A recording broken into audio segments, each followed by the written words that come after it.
pinagkakatiwalaan ng mas maraming Pilipino. ABS-CBN News and Current Affairs.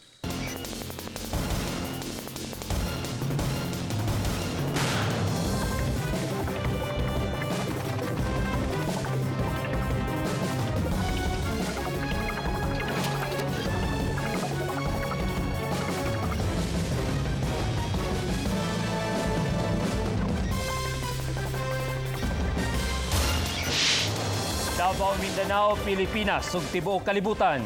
Kuyog ang mga patrol ng Pilipino among ihatod ang mga balita. Mga sundalong nangamatay sa bakbakan sa Basilan, gipanghatod na. Tulo ang ginaog sa Davao, usa niini taga-Tagum ug ang duha sa Cotabato provinces. Ni ana ang ubang headlines.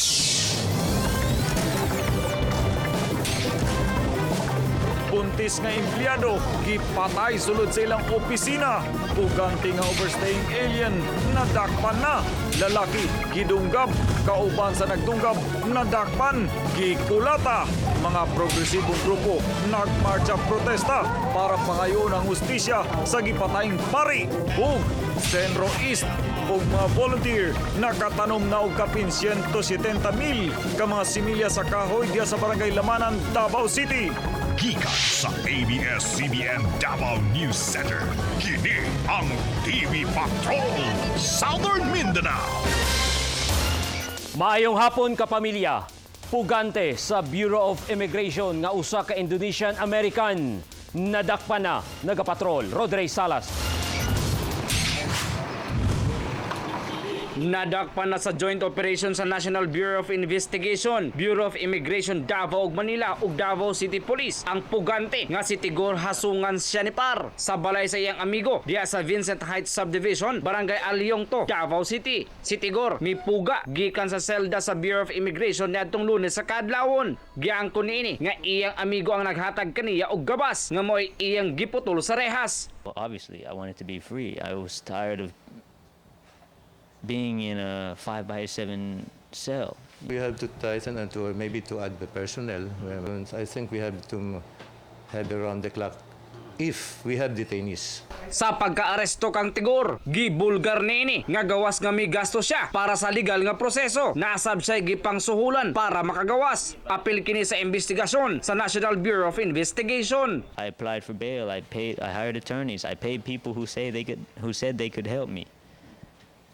All of them turned out to be liars or scammers. The two aspect of investigation as to the circumstances about his disappearance from the jail and subsequently the recovery. Gikustudiya na sa NBI si Tigor kinsa na ikasong illegal possession of firearm, undocumented ug overstaying sa Pilipinas. Rod Ray Salas, Patrol ng Pilipino. Gimando ni Mayor Inday Sara Duterte nga hugtan ang pagbantay kontra kidnapping. Human ang malampusong operasyon kontra kidnapping kagahapon. Nagapatrol si Michelle Robin. Nagmalampuso ng operasyon sa kapulisan kontra kidnapping. Nadakpan ang usa sa mga kidnapper nga si Joel Muda ug napatay si Jack Pala. Ang 6 anyos nga kidnap victim nga gidagit gikan sa Matinas Central Pilot Elementary School, luwas nga nabawi. Aron dili na mausab, gimando ni Mayor Inday Sara Duterte nga hugtan ang seguridad sa mga eskwelahan. Busa kaganina, alertong nagbantay si PO2 Gerardo Mendoza sa gawas sa Magallanes Elementary School. Para lang ma-minimize ang mga bangtong mga krimen, mga pang-elemento. Sa pulis, sa visibility, sa ato ang mga lain-lain na mga eskwelahan, and also the PTA to coordinate with DepEd. We are also coordinating with school supervisors or principals. Pero ang inahang si Ivy Lazaro, sigurista, siya mismo'y misugat sa mga anak. Gawas sa naitabong kidnapping, nahadlok sab siya sa nagkatag ng mga text messages nga nang hadlok bahin sa mga nakasakay sa van nga kidnapper. Kuan, di gyud mo salig og laing tao. Nga dili mo gawas sa eskwelahan nga kuan wala pa ko. Pagulat sa eskwelahan para dili gidapon. Gipaniguruhin noon sa kapulisan walay organisadong kidnap for ransom group nga nakasulod sa Davao kay migawas nga personal nga kasuko ang motibo sa pagdagit sa 6 anyos nga bata. Michelle Robin, Patrol ng Pilipino.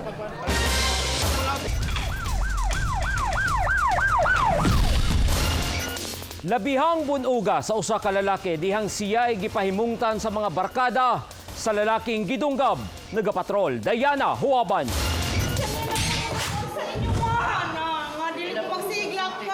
Puwerteng bunuga sa nawong ni Algie Kumon. Human kulataha diya sa barangay 8-A Exodus, Davao City. Ang kauban ni Algie nga si Ronel Ronquillo nga mo'y gitudlong nanunggab sa dughan kang Josel Salazar kaganihang kadlawon. Nakasibat. Dayo naman sila kalit, gidunggab ko. Lakpan man.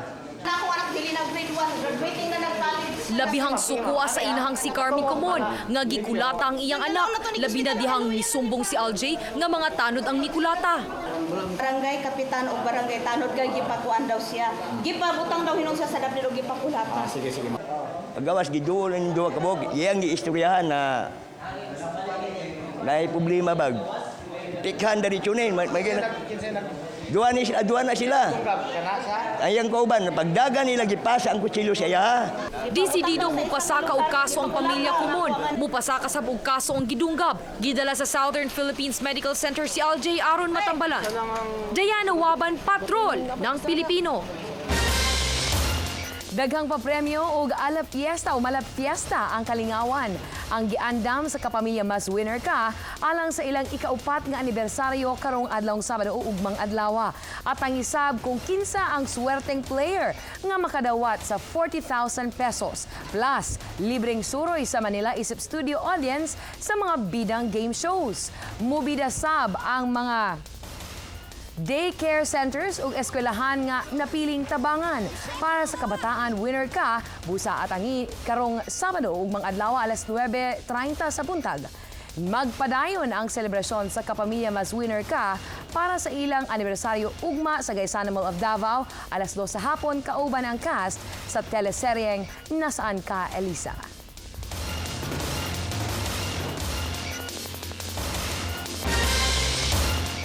Gibana-bana ang hangtod kapin 5,000 ka mga trabaho ang pwedeng applyan sa himong ABS-CBN Trabaho Patrol. Ang ABS-CBN Public Employment Services Office ug Conpeso ug Department of Labor and Employment Condole nag-usa og puwersa para matabangang makatrabaho ang mga aplikante. Naanay 32 ka mga local ug 7 ka mga overseas employers ang moapil sa jobs fair. Busa, tambag sa peso ug dole sa mga aplikante nga mangandam ng daan.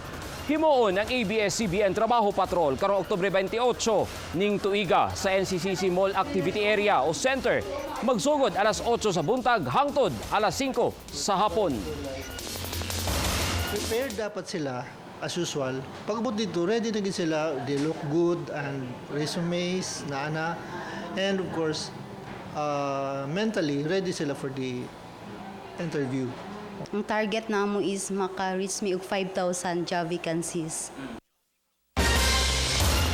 At tangi sa pagbalik sa TV Patrol Southern Mindanao. Mga progresibong grupo nagmarcha protesta para sa hustisya sa kamatayon ni Father Fausto Tentorio. O ang makalingaw nga pagbisita sa Team Kapamilya diha sa Bungbong Pantukan.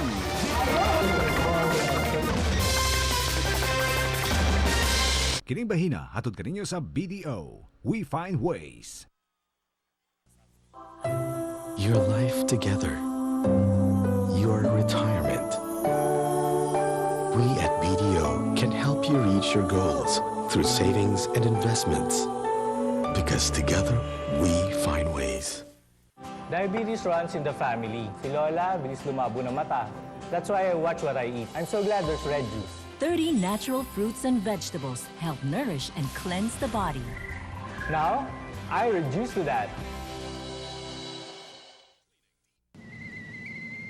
Paano nga ba yung timpla mo?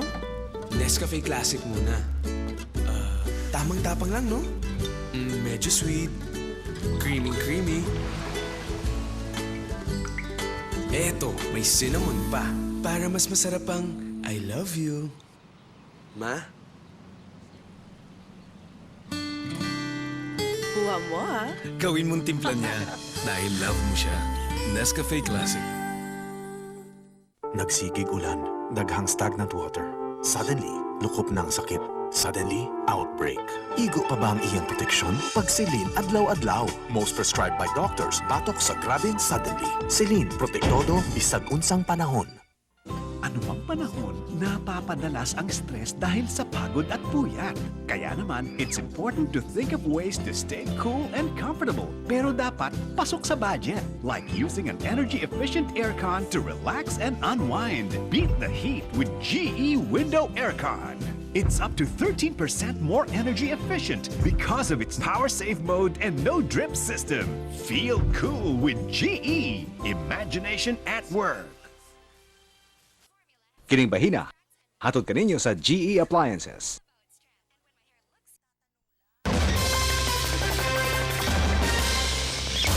Gikundina sa lain-laing grupo ang pagpatay kang Father Fausto Tentorio, ang kura paroko sa Arakan Valley. Live, nagapatrol, Roderey Salas. Roderey? Paul, kagahapon usa ka candle lighting ang gihimo. Kaganiha, nagmarcha ang mga progresibong grupo. Ay ilang panawagan ug gipangayo hustisya. Nagmarcha gikan Freedom Park sa Rojas Avenue sa Davao City. Padulong Rizal Park sa Davao City ang mga progresibong grupo sa pagpanguna sa kilusang magbukid ng Pilipinas ug mga lumad. Panawagan nila ang hustisya kang Father Fausto Tentorio nga gipatay niadtong Lunes. Sumala sa mag-uuma nga si Pedro Arnado. Natabangan sila ni Father Fausto Tentorio pinaagi sa mga livelihood programs. Tungod kay ang iyahang advokasya mo tabang sa katong lumad. Kagahapon usa ka tribute ang gihimo diha sa Assumption Church, pahinungog kang Father Tentorio. Mitambong ang mga kaubang pari, madre o ubang relihiyosong grupo. I-unveil ang mga injustices nga nahitabo sa iyang kinabuhi. Labi na iyang brutal nga kamatayon. Ang kalagot o pagpangita justisya sa pagpatay nila sa usa ka maayo nga tawo nga nag-alagad pod sa mga kabus. Kini aduna kay political bearing na ang pagpatay kay Father tungod sa iyang pagdepensa sa rights sa mga tao dito niya nang dapita. Para sa hustisya sa iyang kamatayon, nagsindi sila og kandila sa Assumption Church compound. Ang New People's Army nagpagawasab og pahayag pagkundina sa pagpatay. Ugot nga gikundina og gipangimaraot sa New People's Army Southern Mindanao ang brutal ug way kaluoy nga pagpatay kang Father Fausto Tentorio. Paul, gihagit sa mga progresibong grupo ang mga otoridad nga sa madaling panahon madakpan ang responsable sa pagpusil patay sa paring si Fausto Tentorio aron nga mahatagan sab kini og hinanaling hustisya. Paul, salamat, Roderey Salas.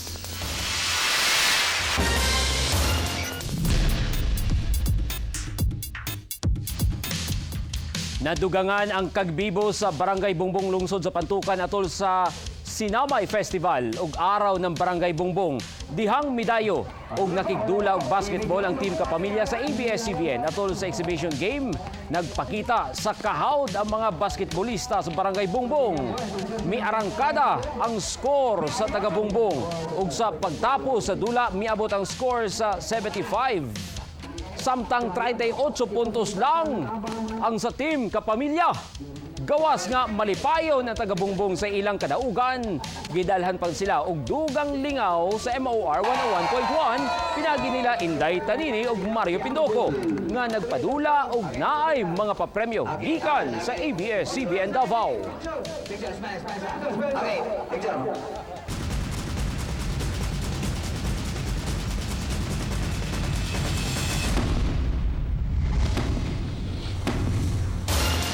Gipasigarbo sa DENR Senro East nga miabot na sa 178,000 ka seedlings ang natanom sa 524 hectares diya sa Barangay Lamanan, Kalinan District, Davao City. Subay kini sa National Greening Program. Kini tungod sa aktibong partisipasyon sa publiko. Niadto lang Sabado gihimo ang ikatulong nga tree planting activity sa second phase sa naisgotang proyekto nga 914 ka tawo ang mitabang pagtanom. Gikan sa DENR Region ug Senro East, ABS-CBN, Tribong Mindanao, Mountaineering Club, Kabalikat Radiocom Davao City Chapter, NBI 11, Philippine National Red Cross, DPWH 11, Holcim Philippines, Marina 11, First Vita Plus, University of Mindanao, Philippine Air Force, Pi Sigma Fraternity and Sorority, XRM Davao Riders Club, NEDA 11, Santa Ana National High School, Penongs, City Enro, PNP SAF, 69th Infantry Battalion, Army Reserve Command, Philippine Army, Usuaguin Davao, Tribal NCIP Baguio District, Coast Guard, NFA, Holy Cross of Agdao ug ang Winabas Company nga mitabang paghakot sa mga nananom.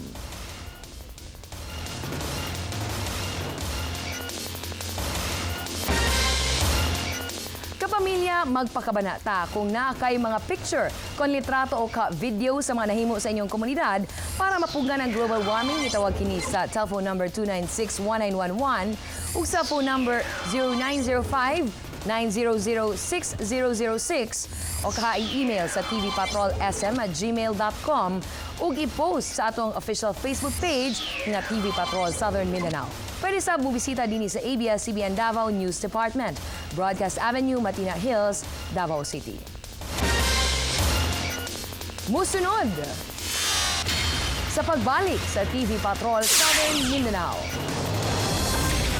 Buntis gipatay sulod sa gitrabaho ang opisina. Ug mga taga DPWH nakuhaan og video sa patroller nga nagdala og mga kahoy.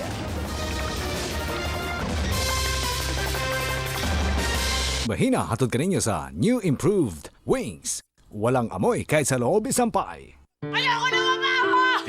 Mag-Wings Powder Detergent ka para tanggal ang dumi at mabahong amoy kahit sa loob isampay. Yan ang tunay na malinis. Ayoko na magsampay sa labas! Baka umitim ako, no? Wings! Walang amoy kahit sa loob isampay.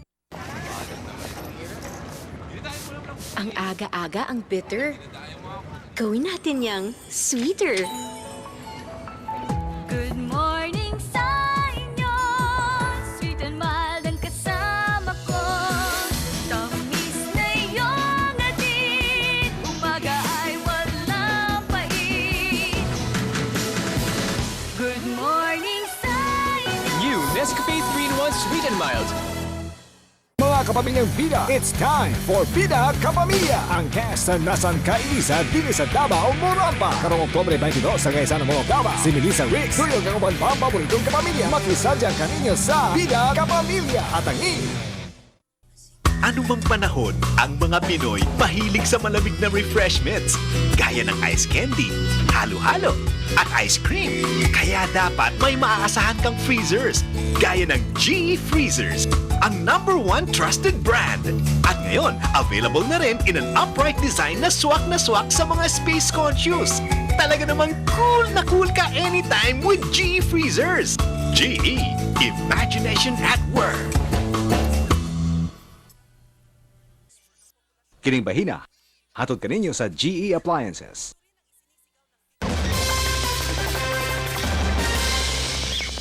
Mireklamo ang mga nursing graduates sa Mindanao Medical School Foundation kay gipugngan sa eskwelahan ang ilang mga dokumento nga gamiton unta sa board exam. Nagapatrol, Rodrey Salas. Mireklamo ang 19 ka mga nursing graduate sa Mindanao Medical Foundation College nga gipugngan sa eskwelahan ang ilang mga transcript of records hasta special order nga dugay na nilang gipangayo isip requirement para maka-appeal sa nursing licensure examination. Tapos pag di ka kapasag assessment exam, dili pud ka maka-take og board, dili nila i-release ang imong SO. Ding na po is ang TUR for board exam na lang. Sa bahin sa eskwelahan, may pasabot si Melvin Duran, ang OIC sa Nursing Department sa MMFC. Ang gusto ng eskwelahan is to really assess them na makapasa talaga ng board exam kasi it will be traumatic. Kagahapon, misa sa ABS-CBN News ang MMFC Administration nga ihatag na ang mga dokumento. Inaksyon na po. Ang request lang po is they have to talk personally with the chairperson. Kaganihang buntag, nakuha na sa mga nagreklamo ang gikinahang ng dokumento pero wala dahin sila makafile sa application sa exam diha sa PRC 11 kay wala permahe sa din ang certification graduate. Nana sir. Pero mo lagi ito, ang blanco pa ang mga perma sa dapat magperma. Karong hapon, napirmahan na og nakafile na sa PRC ang mga complainant para sa nursing licensure exam. Rod Ray Salas, Patrol ng Pilipino. Nanukad na ang uban hasta ang mga tagdumala sa mga menteryo para sa umaabot nga kalag-kalag. Nagapatrol si Claire Cornelio. Dungan sa paghalad og bulak ug pagdagkot og kandila, gipalimpyuhan ng daan sa 55 anyos nga si Senen Sonsona ang pansyon sa iyang kanhi asawa nga si Conchita diha sa Roman Catholic Cemetery. Pangandam sab kini ni Senen para sa kalag-kalag. Layo pa man ko tong amuagon nga akong gipahimuan og altar kay panahon sa tinduaw sa kalag-kalag nanay altar nga akong makita.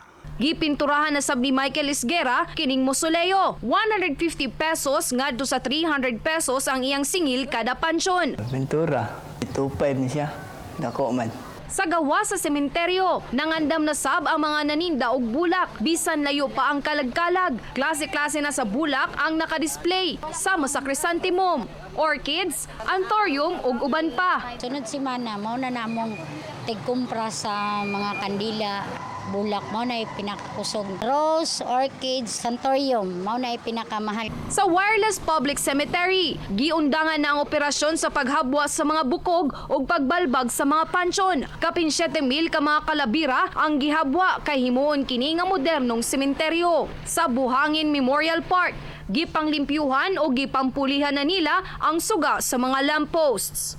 Usa ka semana na lang kalag-kalag na busa bintaha nga mamintura o manlimpyo na lang daan sa mga pansyon aron dili mahasol kaayo panahon sa pagdagsang sa mga tao karong Pizza 1 ug Pizza 2 sa Nobyembre. Claire Cornelio, Patrol ng Pilipino.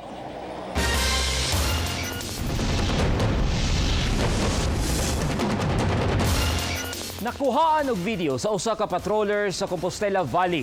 Ang usa ka sakyanan sa DPWH nga nagkarga og mga tabla nga gibiyahe gikan sa Sitio Nursery, Barangay Ngan, Compostela. Kaganihang alas 12:30 sa udto. Subay sa report sa patroller nga si GR Big J. Ang sakyanan na ay plate number SFF 616. Gipangayo sa patroller nga imbestigahan kini sa DPWH ug DENR aron masigurong wala gipamaligya ang mga kahoy ug aron mahibalan kung naabay permit ang kahoy.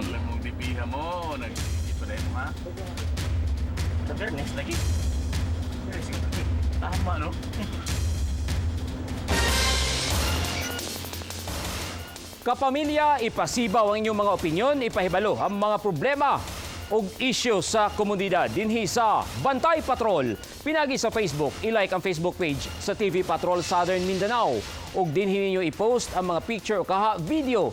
Ayaw kalimti pag-post ang detalye sa inyong balita. Apil ang inyong pangalan ug contact number. Pwede sa ninyo kining itawag sa telephone number 296-1911 o cellphone number nga 0905-900-6006 o kaha, email sa tvpatrolsm@gmail.com o atong balikon ang atong official Facebook page nga TV Patrol Southern Mindanao. Musunod sa pagbalik sa TV Patrol Southern Mindanao. Buntis nga gipatay, giingong naanay hulgang daan. Og makigimik ka ba karong Friday night? Bisitahon ang uban sa gimikan.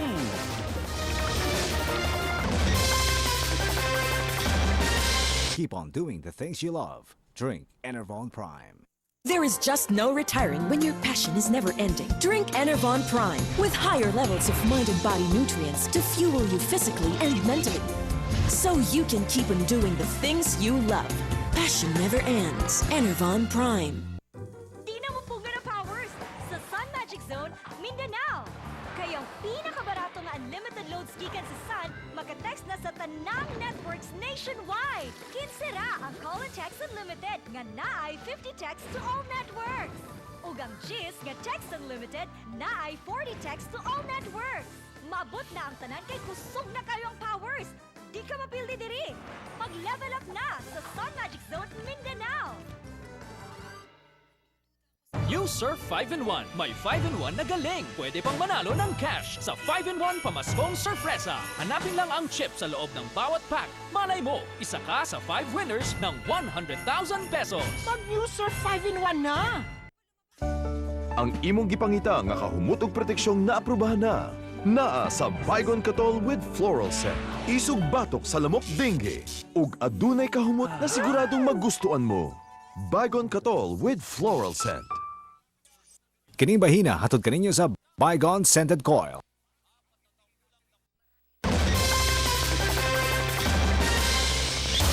Gikan sa Zamboanga City gipang biyahe na ang 19 ka mga nangamatay nga sundalo sa bakbakan didto sa Basilan. Tulo ang ginaog sa Davao apil ang usa nga taga-Tagum. Nagapatrol Elric Ayub.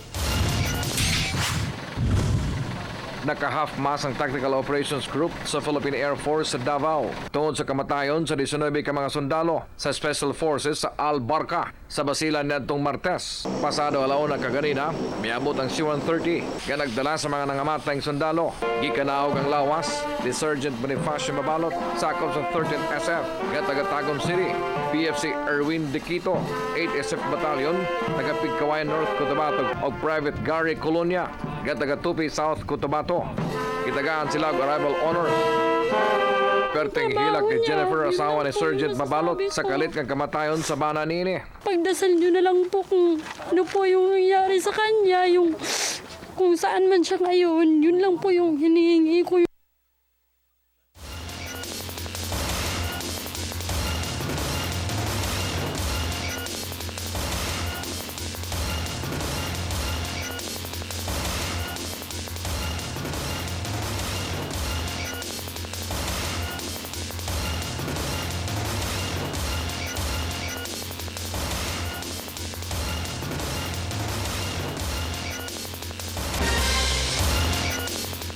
Tulo ka bulang buntis nga empleyado sa usa ka manpower agency gipusil patay sulod sa gitrabaho ang opisina. Nagapatrol Rodrey Salas. Nabulabog ang palibot sa Dilimar Building sa Mount Mayon Street, Davao City pasado alas 6 kagabi. Human gipusil patay sulod mismo sa opisina sa France Asia International Incorporated ang trabahante nga tulo ka bulang buntis nga si Mary Grace Alinea kinsa naigo sa agtang. Gidala pagsibat sa nagpusil ang bag ni Mary Grace. Nasayrang misibat ang nagpusil sakay sa motorsiklo. Naglibog ang mga kaubanan nganong gipatay kini sa ilang atubangan. Wala pa'y natudlong responsable ang San Pedro Police. Migawasab sa pakisusi sa ABS-CBN News nga daan nang naihulga sa biktima. Gikumpirma mismo sa mga opisyales sa Barangay 7-A nga daan na nilang giwaran ang mga personahe sa France Asia International Incorporated nga dunay daotang hulga kanila. Una pa, nahitabo ang pagpamusil patay kagabi. Dunay motor na walay plate number niya. Amuang na amo gito silang na imbestigaharan. Ako ag yung gipasidanan ang France Asia na naay activities pagahimuon o naay pagahimuon sa ilahan na dili gyud maayo. Duha ka anggulo ang ginasubay karon sa San Pedro Police. Baka meron silang na-recruit na hanggang ngayon ay hindi pa nakalabas. Second is that we have initial information also na pa-check pa natin kung totoo ba itong babaeng to ay nagkakaso ng bigamy in Manila. So pag ito meron tayong additional angle. Hustisya ang ginapangayo sa pamilya.